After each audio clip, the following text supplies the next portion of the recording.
Today we're going to be learning Yevamot Mem Zayin. This is Daf for Shabbat. For those in Chutz La'aretz, it's also the eighth day of Pesach. Today's Daf is sponsored by Devorah Radomsky in honor of her daughter Elisheva Yehudit on the occasion of her bat mitzvah Mazal Tov. Today's Daf is sponsored by Yechiel Berkowitz in loving memory of my mother, Sarah F. Berkowitz. She was a Holocaust survivor, a fighter, and a strong believer in Jewish education. We're going to get started with our daf now. We're going to start where we ended in the middle of a Braita. We're going to start from the beginning of the Braita. Very interesting laws as we've been seeing the last few days about converts. We're going to continue our discussion about people who have converted to Judaism and more about the process of conversion. Okay, so the beginning, it's actually not going to be about the process. It's going to be more about someone comes along and says, I converted. Can we believe them? Can we not believe them? On what does it depend? So Tanu Rabbanan, we start with the Braita. Misha bava amar ger ani yachol nikablenu. Talmud lamar itcha b'muchzak lecha. Someone who came along and said, I am a convert, meaning we didn't know them from a hole in the wall. They came out of the blue and they said, right, all we know is they're not Jewish. And then they come and they say, well, I converted to Judaism. So you might have thought we accept them. No, it says in the pasuk, itcha, ki yagor itcha ger, when a person who converts lives with you. In the continuation is ba'artzachem, in your land, lo tonuotim. Okay, don't oppress them in any way. So now, what do we learn with itcha, with you? B'muchzak lecha. That you had some sort of chazaka that they were Jewish, meaning they were part of your community. They were known to be Jewish.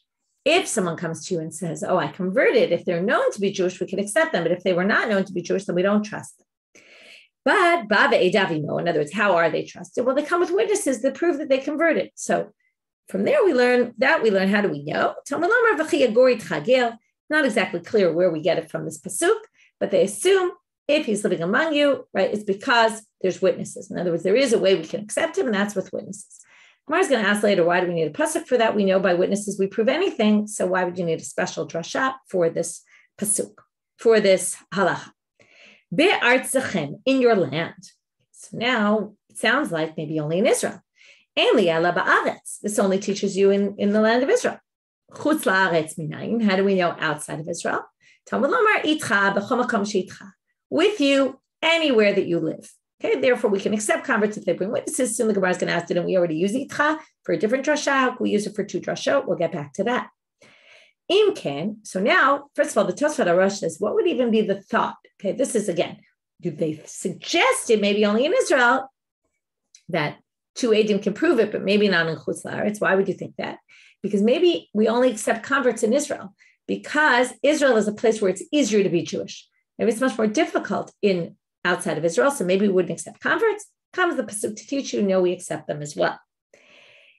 Imken matam lomar ba'aretz. So then why does it say ba'aretz if it's converts can be accepted everywhere? Why does it say ba'artzachem? Ba'aretz tzarich lavi raya. Chutz la'aretz ein tzarich lavi raya. Now we actually bring the opposite logic, which is outside of Israel, maybe you don't need proof. In Israel, you need proof. The truth is, this is saying, okay, Divrei Rabbi Yehuda thinks that if you claim you're a convert in Chutz la'aretz, outside of Israel, you don't actually need witnesses because who in their right mind would want to convert outside of Israel? But if it's in Israel, we're suspicious, and this we've seen before, that maybe you want to convert for the wrong reasons, right? This is the exact opposite logic that we just said before. Before we said, we'll accept you, more likely accept you because more likely you'll keep with it. Whereas now we're saying the opposite. Many people want to convert to Judaism just because they want, and we know this from nowadays, they want citizenship in Israel, and that's why the government is so suspect of people who want to convert. But, right, that's the concern, and we saw this in a number of other sugyot already. But Chachamim no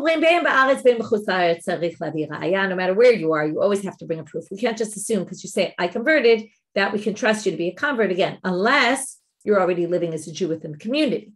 But if you're not living as a Jew, and we'll get to that case soon, if you're not living as a Jew within the community, then you need to prove with witnesses. So now that's the end of the Braita. Now we're going to go back and explain different parts of the Braita. Bahu ve'edavimo, he comes with witnesses. Kra lamali, what do we need a verse for? It's obvious, it's witnesses.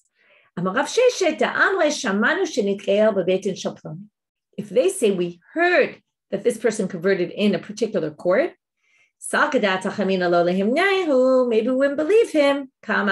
We believe them. Okay, we believe the witnesses who say I heard they converted in a particular court. Now, why do we do this? Normally, hearsay is not accepted. So first of all, maybe we make an exception in this case. Another possible reason is because when this is something that we say, it's hatid ligeluye. We can eventually figure this out. If they say, I heard they converted in Beit Din of so-and-so, someone can go check that out. And if they find out it's not true, those witnesses are going to be proven wrong. Witnesses wouldn't lie like that if you bring something that could be checked out and determined not to be the case. So therefore, we can accept their testimony. We're basically going to quote different parts of this Braita and then ask about them. So this is just a quote. But didn't we already use itcha for the drasha of bimuchzach lecha? It has to be someone who's living among you who you have a sense that they're Jewish already. Talmud lomar chadami itcha v'chadami imach. Okay, one learns it from itcha. That was the pasuk we saw before, and another, which was in Vayikra chapter 19. The other one learns it from a verse in Vayikra chapter 25, which says, Rashi quotes it here, which is, sorry, I'm looking for the Rashi, imach, ger v'toshav v'chai imach. Okay, a ger, it's talking about a convert, and then it says, and they live with you. So again, with you comes to teach you something additional. One taught you that they have to be muchzak lecha, known to you among you, and the other teaches you b'chol makom she'itcha, wherever you are, not just in Israel. Okay, next. Ba'aretz, b'chachamim omrim. The rabbis say, bein ba'aretz, bein b'chutz la'aretz, tzarich la'avir b'arayah. You have to bring a proof whether you're in Israel or whether you're outside of Israel. Ve'ela hadachsi ba'aretz. So what does he do with ba'aretz? The rabbis. Right? Ba'aretz, according to the rabbis, was teach you even in Israel you can accept converts, even though maybe they have ulterior motives. Right? So that's what they're going to say now. You might have thought because all of the good that Israel has to offer, maybe they're converting for that, other motives. And nowadays, where we don't have all those great things anymore, okay, we're now describing a later time period when things weren't so great for the Jews in Israel. Still, they have a good system of a socialized system where they take care of people. There's all sorts of things that help the poor. Okay, the leket, the shikha, the pay, all the things you leave in the field for the poor, the maser ani. Those are all things that are dependent on the land of Israel. They don't happen outside the land of Israel. So there's an infrastructure. There's good infrastructure for people who need help. So maybe that's why they're converting, because that only exists in Israel. Kamashman, we can accept them as well. Halacha. How do we paskin in this issue? This is how do we paskin in terms of, do you need proof also in Israel, also out of Israel? Yes, you do, because the rabbi said so. To which the Gemara asks, Pshita, this is obvious. Whenever there's majority opinion and minority opinion, we always paskin by the majority. So the rabbi said you need proof. Rabbi Yehuda said you didn't. We obviously paskin like the rabbis. You might have thought,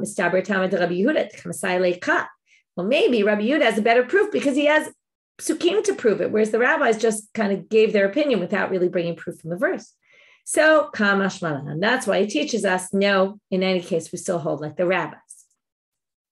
Tanu Rabbanan, another braita about converts. Ushfatetem tzedek ben ishu ben achiv uben gero. You should righteously rule, right? Find justice between man and his fellow man, and between man and his brother, and between a convert.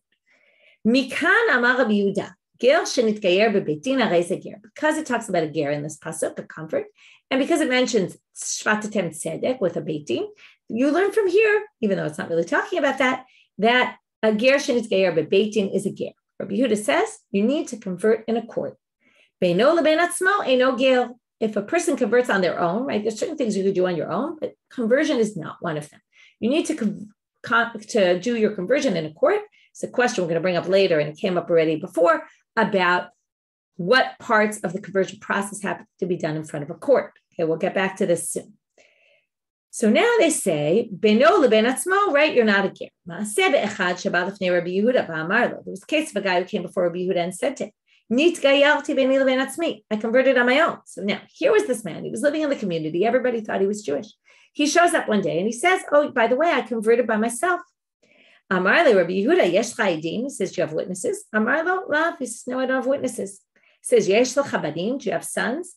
Amar lo, hen. He says, yes, I do. Amar lo, ne'eman ata lifsol et atzmecha. you can mess yourself up right now. Now that you told me that you converted by yourself and you have no witnesses to it, we can't accept you as a convert. You're not Jewish anymore.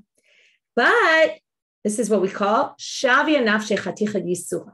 He made himself, right? He testified about himself and caused himself to be forbidden, basically. He can't marry a Jew now. He can't be part of the Jewish community.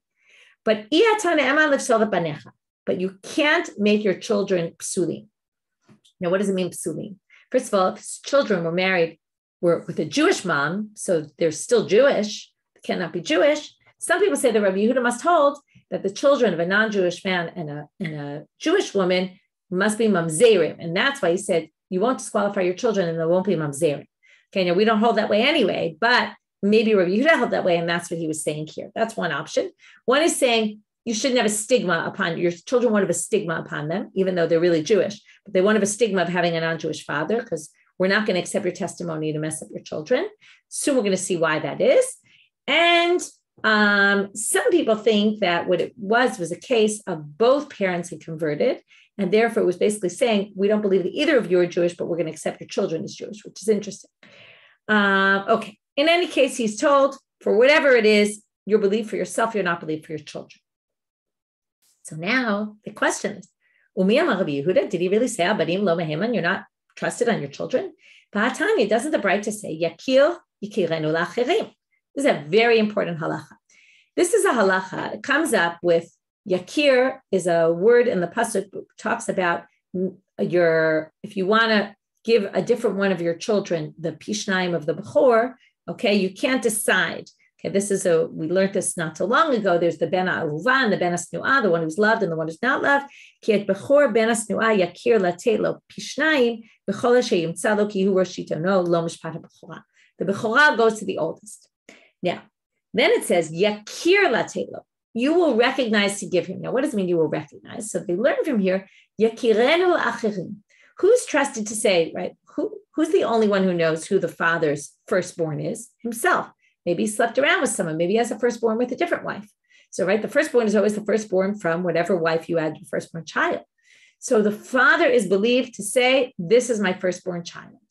So this has ramifications in all sorts of areas. And this is what they're saying about Gerim.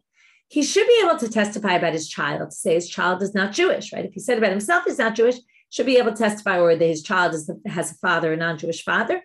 He should be, because Yakir is something for him. Now, why is this such a relevant halacha?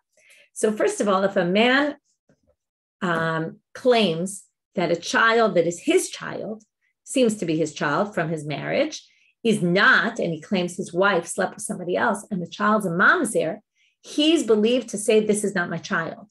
Now, that is a very dangerous halacha, because he could want to be vindictive against his wife and claim that the child is not his.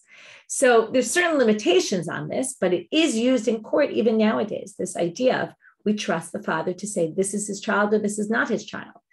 And it's very interesting. So one of the limitations, which helps prevent some of this, is that if he's listed on the birth certificate as the father, then we don't accept it, because there's already proof that he's the father. If he really wasn't the father, he would never have put his name on the birth certificate. So there's interesting uses of this. Again, I'm kind of mentioning things I don't know enough about, but I do know that this is used in courts nowadays in Israel, maybe in other places also, in terms of, in Jewish courts to decide paternity in certain issues. And it could really cause mamzerim issues. So now the Gemara says, right? So Rabbi Yehuda says, and mikan, so yakir yikirenu lachirim. Mikan amar Rabbi Yehuda, from this halacha, Rabbi Yehuda said, ne'eman adam lomar ze b'ni b'chol. He's trusted to say, this is my oldest son. Ukeshem shene'eman lomar ze b'ni b'chol, kach ne'eman lomar, b'ni ze ben grushahu o ben chalutzai. He can also say, this son was born with this woman that I was married to. She's a divorcee and I'm a Kohen. And really, he's a halal and he can't be a Kohen. So he's trusted to mess up his children if he wants to. So why in the convert case did Rabbi Yehuda say he can't? Seems like the same thing. The Chachamim omrim eino ne'eman. The rabbis don't think so, but Rabbi Yehuda does, and he's the one we were talking about. So we're going to have two possible answers, which have interestingly different ramifications. This is what they said to this convert, who really wasn't a convert at the end. According to what you said, you're a Gentile. If you're a Gentile, well then, the next step is, we're not going to trust you about your sons because we'd have to accept your testimony then. It's kind of, right, almost a bit of an oxymoron. We don't accept your testimony about yourself as soon as we do that. Right now, you're a Jew. Now we accept your testimony about yourself that disqualifies you. You're now a Gentile. Well, if it's going to affect your children, well, that far we don't go because at this point you're a Gentile. We can't accept your testimony. Ravina, and again, because of Shavya Nafsha, Chatichad Yisur, he can make himself an object of Yisur, which means normally you can mess up your children, but not if you're a Gentile. And here, he's a Gentile. Ravina Amar Hachi Karmale. This is really what happened. Yesh Chabanim, they said, do you have sons? And he said, hey, yes, I do. Yesh Chabadei Banim, do you have grandsons? And he said, hey, yes, I do. Amar lo ne'eman ata lifsol banecha. Because of this special law of Yakir, Yakirenu, right, la'achirim, you're trusted about your son. So just like you can make yourself Chatichad Yisur, you can also make your sons. But so one way of reading this is when he said you're not trusted for your sons, what he really meant was your grandsons. But another way, which seems to be more the pshat, also from the continuation, is since he's not allowed to do it to his grandchildren, by messing up his sons, he's actually messing up his grandchildren. So by calling his sons psulim, right, that you have a father who's non-Jewish, that's going to mess up the grandchildren, in which case, again, it could be, according to Rabbi Yehuda, let's assume that the child would be a mamzer, that would mean their children are mamzerim. So that's why we don't believe him even about his children, because it has effects on the grandchildren. If it only affects the child, like Bechor, it would only affect the child, not the grandchild. Then you're allowed to. You're not allowed to do it to mess up grandchildren. Tanya Namiach, here's a brighter to support this. Rabbi Yehuda Omer, Ne'eman Adam Lomar Beno Katan Ve'ein Ne'eman Beno Gadol. He's trusted for his young child, not for his older child. What does this mean? We're not talking about younger child, minor or non-minor. It's nothing to do with your age. It means, are you a minor but you have children, or are you a non-minor or you're a grown-up but you have no children? It all is, do you have children? That's what it meant by katan and gadol. So again, if you have no children, that's katan, and then we believe you. But I'm sorry, right. If we say you're right, we believe you because it's just your child. If it's a gadol, it means you have children, and then we don't believe you. Even though we just brought a bright to prove Ravina, we actually hold the Rav Nachman Bar Yitzchak. He's a Gentile, which means in other cases we will believe him. Just in this case, because he's a Gentile, we're not going to believe him. And then Hatanya Kavatei de Ravina, but didn't we just bring a bright to the proves Ravina? So they say, Yakir Itmar. That was said about Yakir, that wasn't said about a Gentile. If it was a Gentile, it was a conversion issue, and his conversion wasn't good, then he's a Gentile. Well, then we don't even get into that. So the Breita wasn't even talking about that case, and that's why Rav Nachman's answer is chosen instead. Tanu Rabbanan, another Breita. Here we get to the process of conversion. Ger Shabbat Litkayer Bizman Hazeh, okay, in our day, which is the time of the Tanaim. Omrim lo, Ma ha'ita Shabbat Litkayer? Why do you want to convert? Don't you know Israel b'zman hazeh dfuyim, dechufim, schufim, u'metorafim, v'yisurim ba'im alehem? Don't you know the Jews are low? They're nobodies. They're struggling. They have issues, right? There's anti-Semitism. There's yisurim, right? They're always out to get them. It's not so easy to be a Jew. If he says, I know anyway, and I'm not even worthy to be part of the Jewish people, then we accept him. We start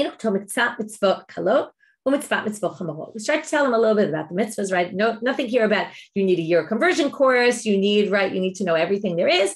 No, you start to tell him some of the basic mitzvot, some of the easy ones, some of the difficult ones. And you start to tell him, we're back to this, the leket shechad peah, right? And all the matanot aniyim, you start to tell him about that. We're going to have to see later why. You tell him about some of the punishments. Before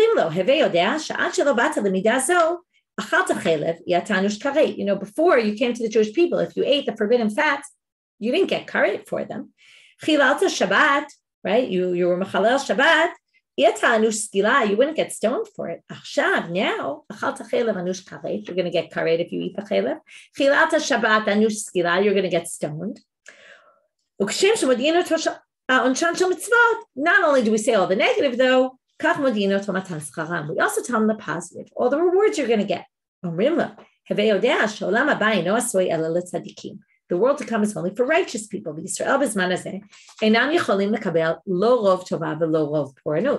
moving to Amubet, saying that the Jews are not they're not capable of getting too much good. That's not good either, because it causes the Yetzer Hara to come in and kind of mess people up.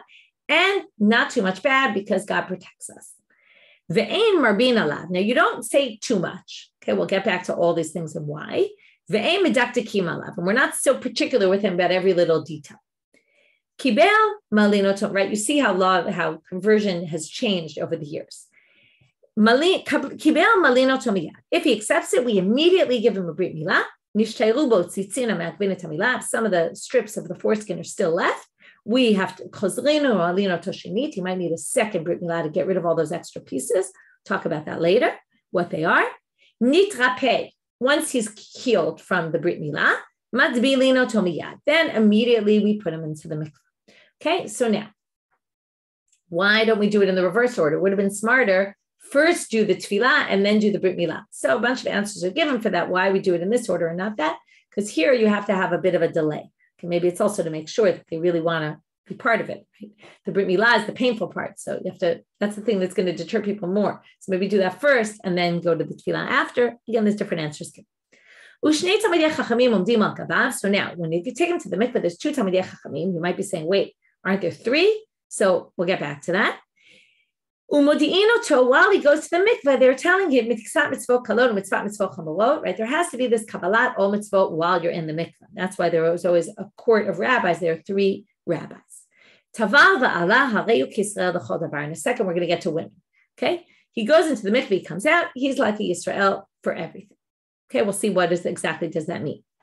Isha, it's the same language, by the way, they used about the Yabam. Once he marries her, she's Ishto kechol davar, right? It's as if she's his wife, even though they did Yibum and not marriage, but she becomes his wife. Here, he becomes the Yisrael l'chol davar. Isha, and you find this very interesting, Nashim moshivot ota b'mayim ad safara. Women help her into the water until her neck. Ushnei talmidim chachamim omdim la mibachutz. And the two rabbis this time stand outside. Okay? I know, hold off with your questions. And then they tell her some of the mitzvot kalot, chamzav mitzvot chamorot from outside. And right, and this is all true. This is true for a ger. It's also true for an eved who is freed from slavery, who now becomes a Jew. There's an eved Knani who becomes, if he's freed ever, even though you're not supposed to free them, if you free them, they become Jewish and they have to undergo a conversion again to become Jewish. Okay, what about the women issue? This is a very big issue nowadays because generally when one does a conversion, there's three rabbis in the room. And this has become a big issue lately. People, women are saying, why can't women be there in the room with them? Why do you need men? Why do the women have to be in the room? Can't they be outside the room, right? Women generally wear some sort of robe.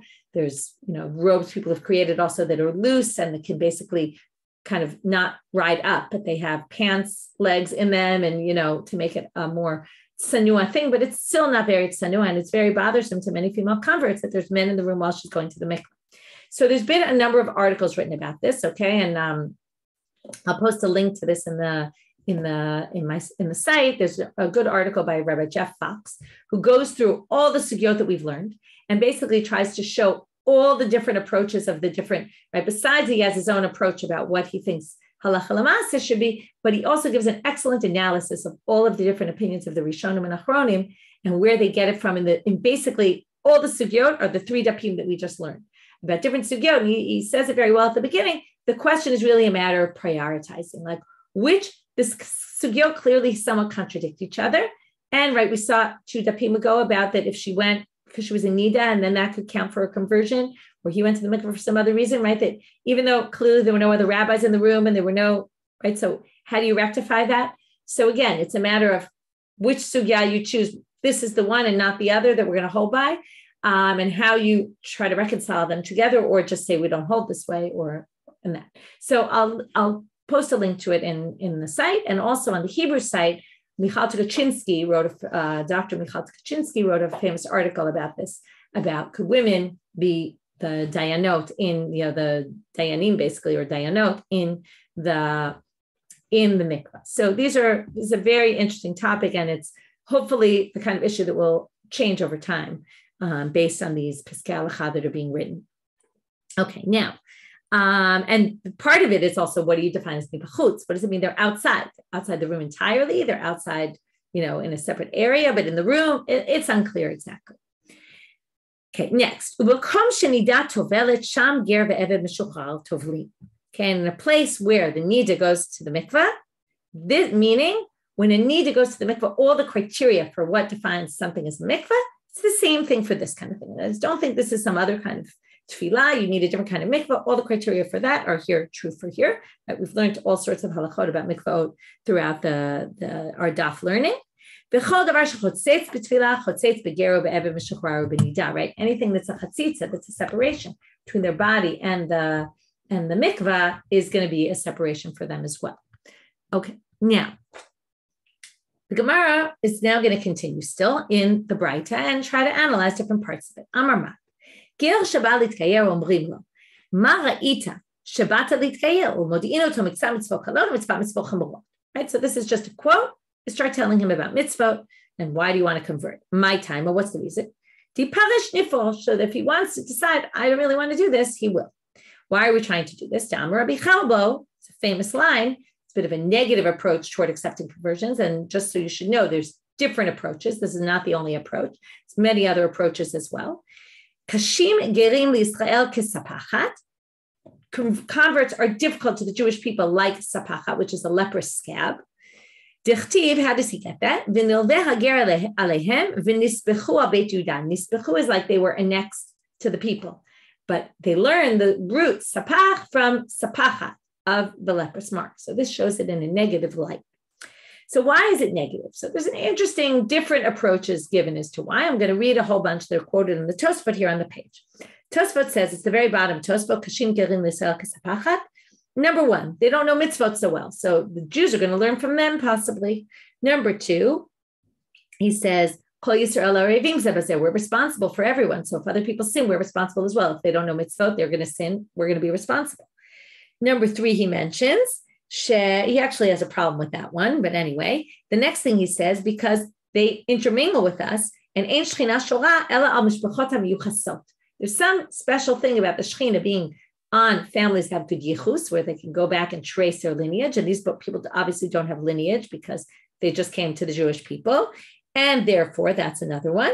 And another one he brings is, you can see he's bringing so many because it's not really so clear why. It's always when you have that kind of thing. He says, because this is a really interesting one, because we're commanded many times to treat the gerim properly. And that's a challenge for people. And it shouldn't be such a challenge, but for some people, we know it's not so easy to treat people who are different. And because of that, it's going to cause us to sin because we won't treat them as well as we're supposed to.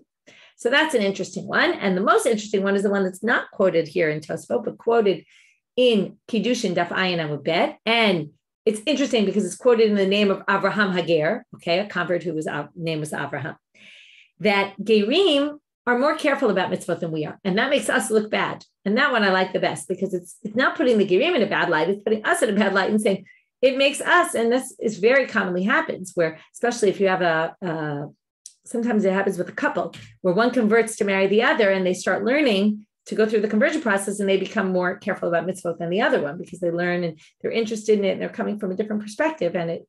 So it's interesting. They can make us look bad. I like that one better. Okay, now. So why specifically those? My time. Amar Rabbi Chia Amar Rabbi Yochanan.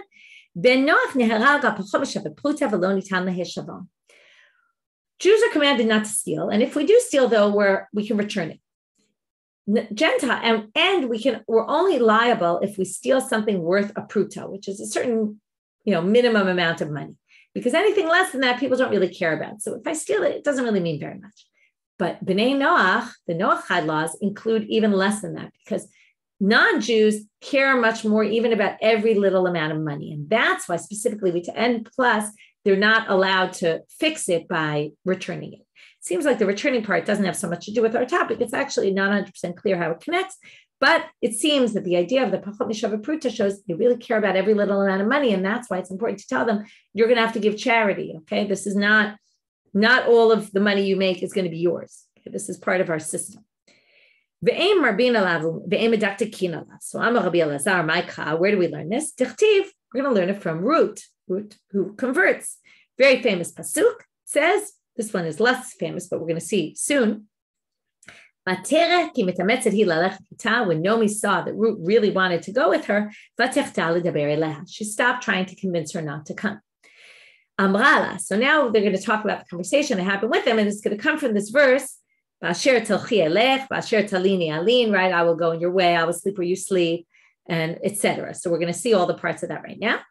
So she said, Nomi says to Ruth, Asir lan tchum Shabbat. On Shabbat, you're not going to be able to walk beyond the Shabbat limits. Ba'asher telchi elech, I'll go wherever you walk. Asir lan yichud, you can't be alone with a man. But right, if you're not married, Ba'asher talini alin, I will sleep the way you sleep. Mafkidin an shesh me'ot v'yugimel mitzvot. We're commanded about 613 commandments. Amechami, your nation is mine, I'm game. Asir lan avodah zarah, you can't worship idols. Ve'elohayech Elohai, your God will become my God. Arba mitot beitin nimseru lebeitin. Arba mitot nimseru lebeitin. There's 4 different punishments, death, capital punishments you can receive. Ba'asher tamuti amut, I will die the way you die. If I do something that incurs that punishment, I will accept it. We saw this a few weeks ago, that there are different cemeteries for different people who were killed by the court, right? The ones who were the more strict and the ones who were the less strict ones. I'll be buried there, no problem. He, as soon as she saw that, she said, okay, I'm going to stop talking to her. That's how we see, don't say too many things to the ger to try to discourage. Try a little bit, after that, move on.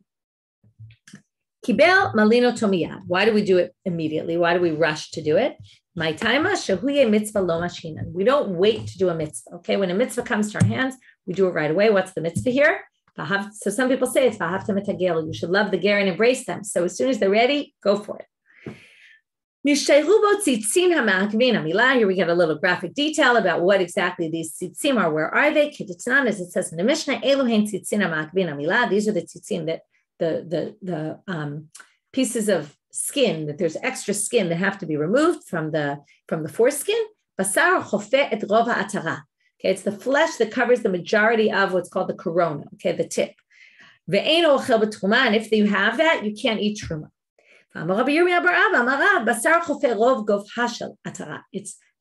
It's foreskin that's covering the majority of the height of the corona, and that's considered these tzitzin ha'ma'akvim.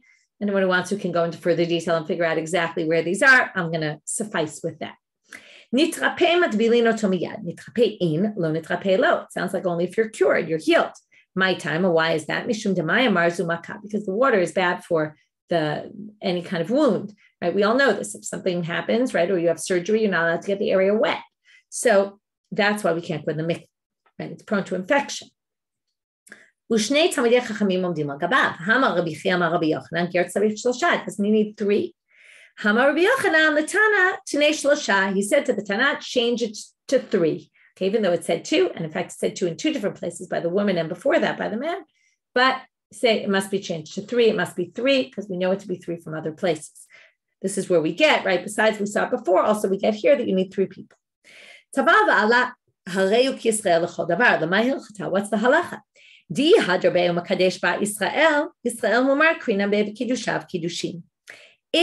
he decides to change his mind, I don't want to be a Jew anymore, and he then marries a Jewish woman, he's called a Yisrael Mumar, and Kiddushav Kiddushin. It's a valid Kiddushin. If a non-Jew marries a Jew, it's not a valid Kiddushin. If this is a valid Kiddushin, and first of all, it means she's considered an Ish Ish, right? Because once a Jew, you're a Jew. Just like a Jew can't decide I'm leaving my religion. It's always, in our mind, is always going to be considered a Jew. So likewise, this convert, the same. So by the way, goes somewhat against certain practices of the rabbis. This happens in Israel and other places where they come and say, we see you're not really halachic Jews, we're taking away your conversion. You can't really take away a conversion. And what they'll claim is, well, your conversion was never good in the first place. But it's really not appropriate to start saying someone is not a convert, right? The same way it says it clearly here that once you convert, you're a convert and you're Jewish. You're not a convert, you're Jewish, and you're Jewish for all intents and purposes. Last part for today. They assumed when it said, this is all true for the ger and the Yevamot Mishuchrar, it was written right after the part that talked about accepting mitzvot. So it sounds like you need to accept mitzvot even if you're an Eved Mishuchrar. Now remember, the Eved Mishuchrar, when they were an Eved, they had mitzvot upon them already. So we're going to see. It seems like you don't have to do all mitzvot. You don't have to accept mitzvot upon yourself when you do the tefillah because you've already accepted mitzvot. Now you just can't do the extras that you weren't commanded to do before, but which were the positive time-bound commandments, but otherwise you were already commanded.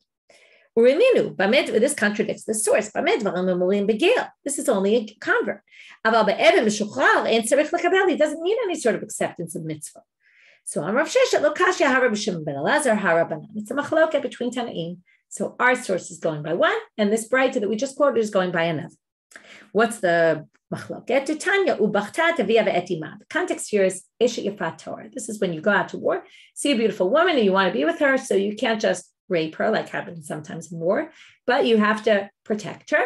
How so? You can marry her, but she has to go through a process. You have to let her to have her nails grow long, her hair grow long. Then you can, she cries for her parents for 30 days. And this process she goes through till she kind of can become Jewish and you can marry her or be with her. So it says, Detanyu, Bachtat Avia Ve'etima. Bamidvarim Amurim, Shalo Kibla Ale. It's only if she doesn't agree to convert right away. She decides, I'll accept mitzvah upon myself. You can skip that whole process. Aval Kibla Ale, Matbila, Mutar La Miyad, and then he's fine. Can be with her right away.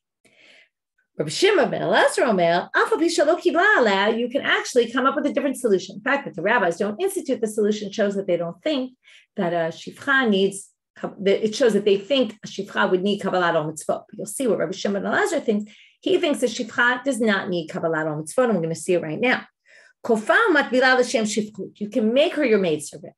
Put her in the mikveh. That you can actually force someone to be, okay, again, a little unpleasant to think about, but you can force someone to be your maidservant. Then at that point, they accept mitzvot because you force it upon them. Then then you can free her. And then she goes to the mikveh again to be freed. She doesn't need kabbalat ol mitzvot. So even if she didn't accept mitzvot, you can have her basically avoid that whole process of growing the hair and the nails and making her wait 30 days. But he could do that. It was shachara mutar b'miyad. So the fact that he thinks you could do this shows you obviously don't need kabbalat ol mitzvot for shivcha who's freed.